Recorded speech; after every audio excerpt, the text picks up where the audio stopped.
I used to watch this on Fox Kids. I remember absolutely loving this show as a kid. I'd almost completely forgotten about this show until Billiam released this video in 2018. And dude, the nostalgia hit me like a truck. But I didn't rewatch it until this summer. Medabots is set in the near future. According to the English intro, it's set in the 22nd century. These robots called Medabots, they exist in kind of the same way that Pokemon do in that universe. They can be your friends, they can help you work, but most importantly, Medabots started as a game series and had its first game released on the Game Boy. There was also a manga released around the same time. Obviously the series was made because of Pokemon's huge success. But I gotta say Medabots' gameplay is a lot more interesting, especially because you can customize and swap parts for your Medabots. The only problem is that it's way too RNG based. But I want to focus on the anime, because it's great. This anime is a gem. They have writers and directors from shows like Cowboy Bebop,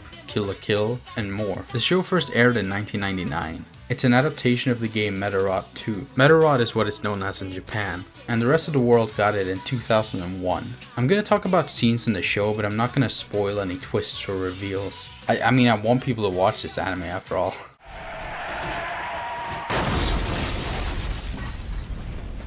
The show starts with someone crashing their car, so we see these henchmen from the evil Rubber Robo gang pick up this medal. Then we see the thief known as Phantom Renegade swoop in and steal it from them. And those fools just let it slip through their fingers. Hey, what? No! No! Oh! Why me? Before dropping it like an idiot. So medals are basically the souls and brains of Medabots. That's why Medabots is short for Medal and Robot. We then see Ikki, the main character, spectating a match between the student council and the Screws, which is this group of bullies at the school. After the Screws wins the fight, Ikki starts talking shit about the winner, Samantha, and she tells him to fight her in a row battle, but he can't because he doesn't have a Medabot. Come on, Ikki, let's row battle right now. Oh wait, poor Ikki doesn't even have a Medabot! Later that same day finds a medal in the river. Both the Screws and Ikki's friend Erica are now being harassed by this weird gang. Ikki runs off and meets this guy selling chickens who convinces him not to run away from all his battles. So Ikki runs off and decides to buy Medabot parts that he was offered earlier by his friend Henry, who is the protagonist from the first game if you didn't know. So Ikki builds his Medabot and then runs off to help his friends. And this is where my man, Mr. Referee, aka Uruchi, which is his Japanese name, appears out of nowhere to referee the fight. I officially declare this match a submission robato! As such, I, Mr. Referee, shall act as a referee so no one gets hurt!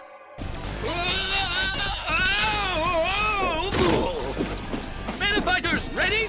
Medabots, robato! And just as it seems that the Medabot just won't do anything, he suddenly wakes up after Ikki calls him a piece of junk. And we get our first fight. And after they win the fight, we get to see that his Medabot, named Medabi, has just as much if not more of a personality than Ikki does. They're both very hot-headed but eager to fight, and their friendship gradually grows stronger as the show goes on, and it's really fun to see. The show has many great moments and fights from here, and I love seeing them use parts that they've previously obtained from other battles. This is a mechanic that they brought from the games. Basically, if it's a submission roll battle, the loser has to give up one of their parts to the winner. The series is kind of like a slice of life anime that just so happens to have robots fighting to solve conflicts, until the end of the show where things get pretty fucking crazy. The show is very over the top. Like when we see this rich kid's school where apparently there's a really strong Medabot user. Their school is so massive it takes them hours to get there and you have to go by boat at some point. And there's like an amusement park and shit. It's crazy. But crazy in a way I think is really funny. Speaking of over the top, the Rubber Robo gang is so weird but really enjoyable. They claim to be super evil and they want to take over the world, but none of their schemes get them anywhere. Like opening a zoo using only penguins they stole from the Antarctic, or renovating people's houses into funny faces and weird shapes to make the city into a big theme park. But towards the end of the show they actually start getting really evil. The show starts out being really episodic, in that a lot of the episodes are self-contained, but as the show goes on there are more and more two-part episodes as well as longer storylines that span multiple episodes. So it's not a show that you can just watch in any order, which makes it really weird that the English dub scrambled the episode orders, at least to some extent. It's not completely different, but enough to make it confusing. The episode orders are basically the same towards the end of the show. By that point, everything just turns into one big story, and it feels like a nice payoff to see these characters go through all kinds of scenarios and things just get way more serious. It's fun to see Ikki and Medabi getting better and better, seeing his rivalry with Koji, and both of them being like way too in love with this character named Karen, and Erika working towards her dreams of becoming a reporter, and we got the mystery man Rokusho, who's trying to uncover the secrets of his past. So I mentioned the guy selling chickens before. I love how he keeps accidentally giving exactly the guidance or information that characters need, despite knowing nothing about their situation, and he really is just trying to sell his chickens. But he always ends up helping the protagonists. Even he's confused when he gets it right sometimes. Go find what you're looking for down there! Thank you! And eventually he just accepts that this is something he can do and he doesn't even question it anymore. I also want to mention I hate Rintaro. He's kind of like a bootleg version of Ikki, which is the whole joke, but he gets randomly introduced halfway through the series. And I hate to say it, but he sticks around. And every time he's on screen, he's annoying as fuck. On the other hand, Ikki's mom is the most adorable character. She gets kidnapped once by the Rubber Robo gang, but she's so nice and she helps them stitch their suits and make them food. And all of them just start to adore her. It's fucking great. I have to mention everyone's favorite character. People love to joke about this guy being some kind of god because every time there's a row battle, he's there. This guy runs at high speeds, glides through the air, jumps out of fountains. This guy is so funny. Everything he cares about is being a good referee, and you gotta respect him for that. There's one episode where they don't need him and he gets so sad. Like, man, I just want to give him a hug.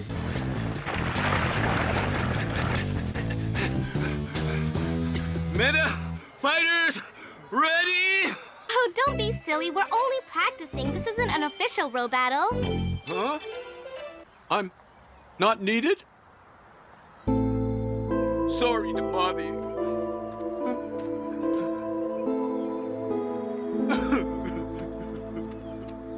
Even when they're fighting in a high security area that he's not allowed into, he still does his best to show up. Hell, even when he got seriously injured, he still shows up for the next battle. This guy is the best. He also appears randomly in the background a few shots and it cracks me up. The fight scenes are sometimes a bit static and simple. Not all of them are super exciting. This is probably a budget thing. But when the fights get hype, they get really hype. They're fast, exciting, or even intense.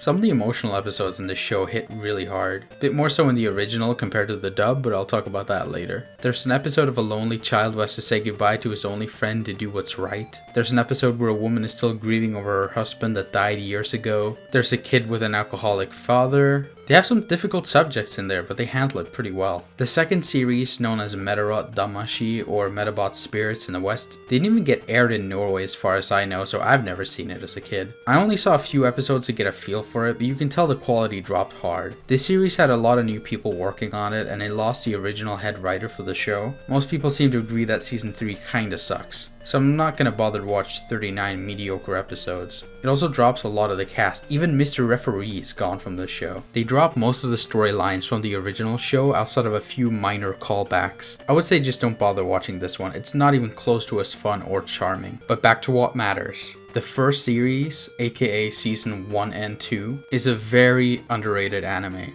This show is exciting, silly, over the top, funny, weird, unique, and at times really emotional.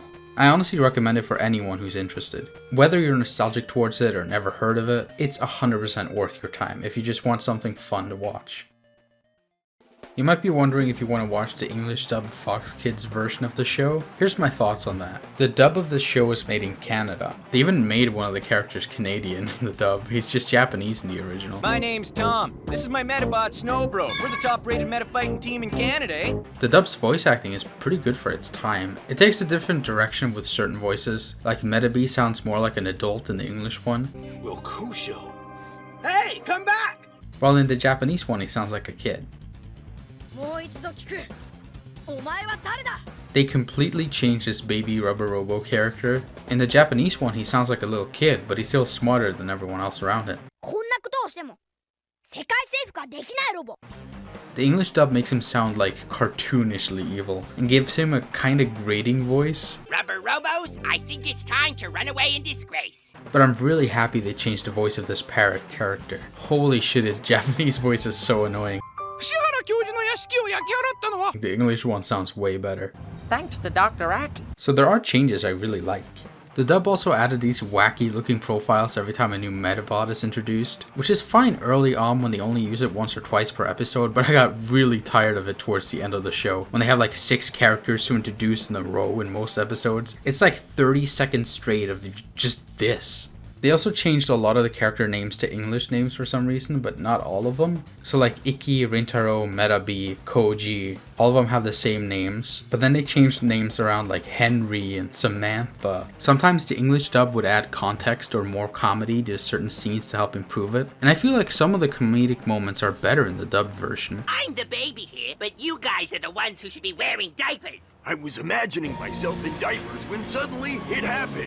They did remove a lot of slapstick from the show, which is a shame because some of it's really funny. The dub tends to remove a lot of establishing shots as well as shots of Japanese text. Sometimes they fill it in with English text instead, which is really nice for the sake of clarity. Like, that's a lot of effort that I appreciate. But other times they just remove shots including Japanese text altogether. Like this shot where Brass, which is Erika's Medabot, holds a signed poster that she got. But they removed that shot of her showing it off in the dub, but you can still see her holding a piece of paper in the next shot. So she's just holding a random ass piece of paper now for no reason. It also adds a lot of lines of Medabi saying yeah or huh or what, where it's not really needed. Characters will just randomly pop in with like 1 or 2 word responses that you don't need at all. There are some episodes they made really big changes in. In episode 8, a kid lost her mother, and her Medabot was the last gift she got from her late mom. In the English dub, the family had just skipped town, so that's why they're not in the episode. I feel like this episode just doesn't hit as hard because of this change. There's an episode where a teacher feels like she's being stalked, and the gang wants to help her out, while in the English dub the stalker is instead a pen pal that she's been writing to for years, but he's always too afraid to show up when they're supposed to meet.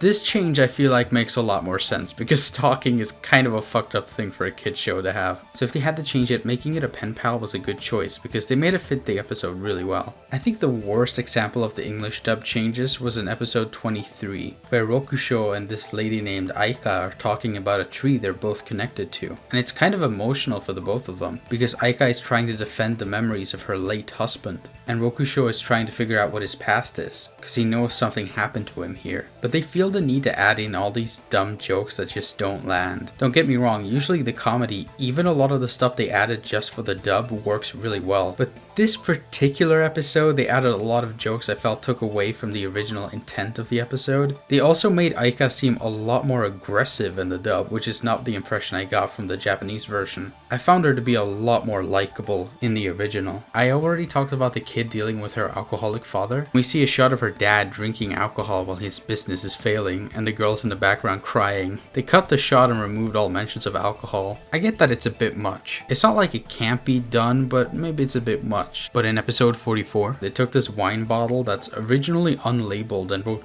grape juice over it, which I got a good laugh from. In episode 31, they removed the shot of Spike from the Screws gang and his Medabot using a wooden Ikki as target practice, which I kinda get. But then they also removed the fact that Spike has a crush on his boss Samantha. Now I'm not sure why, I guess it's because it doesn't lead anywhere, but it's such a cute scene, I wish they kept it. 危ないところだったぜ。親瓶のハートを撃ち抜くのはこの俺さ。バーン！ふふ。In episode 40, they cut this. 母さん、一気を産んでよかったな。そんなに良ければもう一人産んじゃいましょうか。母さん。Episode 44 was changed a lot, since they talk about idols and stuff and otaku, which weren't really well-known terms at the time in the West. I think the Japanese version of this episode is a lot more fun because of those things. In episode 48, they cut this really cute scene of Karasumi, named Caviar in the dub, meeting the man selling chickens, getting life advice and like having this emotional moment, and it's so cute. I just wish they didn't cut it. Probably because he's smoking in this scene, but I love it. It's such a good moment. In episode 49, they cut this really cute speech that Uruchi, aka Mr. Referee, has about how far Ikki has come and how inspiring it is. It's really sweet, but they changed it to him asking for popcorn in the dub. The English dub also has a completely different soundtrack, kind of like what they did with Dragon Ball Z. I think I preferred the Japanese one, but not by much. For having to recompose an entire soundtrack for a show, they did a pretty good job. I really like that intro. All in all, the dub is pretty good, especially for its time. If you're nostalgic towards it or just prefer watching anime in English, I'd say go for it. They both have their strengths, and I'm pretty nostalgic towards the dub. But like I said before, the emotional moments of episode 8 and 23 don't hit as hard, but that's just my opinion. Maybe you felt that the comedy helps the emotional episodes, but for me it felt like it could be a bit much. But outside of those 2 episodes I mentioned before, the dub is really great. So if that's the version of the show you want to watch, then I say go for it. But the original is totally worth it, especially if you've already seen the English dub before. You might be wondering why they made as many changes as they did to the dub. They were focusing on the American market first and foremost. That's why they added in dialogue to a bunch of scenes that didn't actually have any originally. Apparently they felt that in the American market, silence does not do well. You might think kids always prefer the faster pace and increased amount of jokes, but I grew up watching Moomin Valley, which is a show that loves to take things slow, and they didn't change that up in any of the dubs, proving that kids shows don't have to go a million miles an hour to be enjoyable. But then again, out of the 100+ countries that Moomin Valley has aired in, the United States was never one of them, except for Hawaii. So maybe it's just an American thing, I don't fucking know. I mean, the dub's Canadian, but it was made with the US market in mind. While Medabots is still alive and mostly well in Japan, where they have a Switch collection of old games and a new mobile game out, in the West, Medabots is 100% dead. No question about that. We've gotten 3 games in the West in total, all of which I've only played an hour or so of. If you want to give the games a shot, go play the Game Boy Advance games. Medabots Medabi version is just a remake of Medarot 2, and it's the only main series entry of the game that we've ever gotten in the West. So yeah, that's that. Hopefully I made some of you feel nostalgic, or at least introduced you to a pretty cool franchise. The anime is so much fun and super enjoyable. I'm glad I took the time to finally rewatch it. Oh, and as a small ending note, if anyone knows anything about the Norwegian dub of Medabots, please let me know. I desperately need to hear what it sounds like. I can't find any info on it, no clips or anything. Thanks for watching me rant about a dumb show that no one's talked about in years, even though it's an animation show. I don't know why I called it dumb, it's an animation show, but thank you, bye.